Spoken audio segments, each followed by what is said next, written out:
AP శాసన మండలిలో స్వల్పకాలిక చర్చ సందర్భంగా టీడీపీ తీరుపై మండిపడ్డారు ప్రతిపక్ష నేత బొత్స సత్యనారాయణ. చర్చకు సంబంధం లేని అంశాలను ప్రస్తావించిన టీడీపీ ఎమ్మెల్సీకి స్ట్రాంగ్ కౌంటర్ ఇచ్చారు. వైఎస్ రాజశేఖర్ రెడ్డి తన తండ్రిని చంపిన వారిపై కక్ష తీర్చుకుంటే ఈ రోజు ఇలా మాట్లాడి ఉండేవారా అని ప్రశ్నించారు. ప్రజలంతా దేవుడిలా కీర్తించే రాజశేఖర్ రెడ్డి పేరెత్తే అర్హత కూడా టీడీపీకి లేదన్నారు.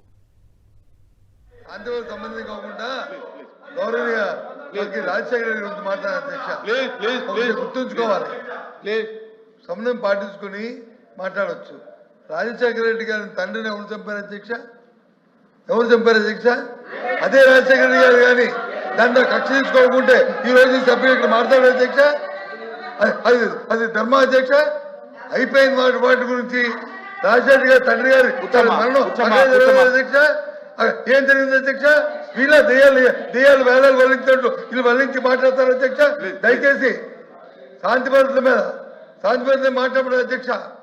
రాష్ట్రంలో జరుగుతున్న సమస్యల గురించి, శాంతి భద్రతల గురించి, జరుగుతున్న హత్యల గురించి, లేకపోతే జరుగుతున్న నేరాల గురించి వాటి గురించి మాట్లాడమండి అధ్యక్ష. దేనికోసం అధ్యక్ష ఆయన మాట్లాడుతుంది? కంపెనీ మాట్లాడుకోవడానికి ఈ సభ. దయచేసి రాజశేఖర పేరు కూడా అర్హత లేదు అధ్యక్ష. సమయం పాటిస్తూ అంత గౌరవం పాటిస్తూ ఈ రాష్ట్ర ప్రజలందరూ కూడా ఆయన హర్షిస్తూ ఆయన దేవుడిగా కూర్చున్న సందర్భం మర్చిపోయే అధ్యక్ష. వీరే మాట్లాడారు అధ్యక్ష. దయచేసి మాట్లాడే అధ్యక్ష.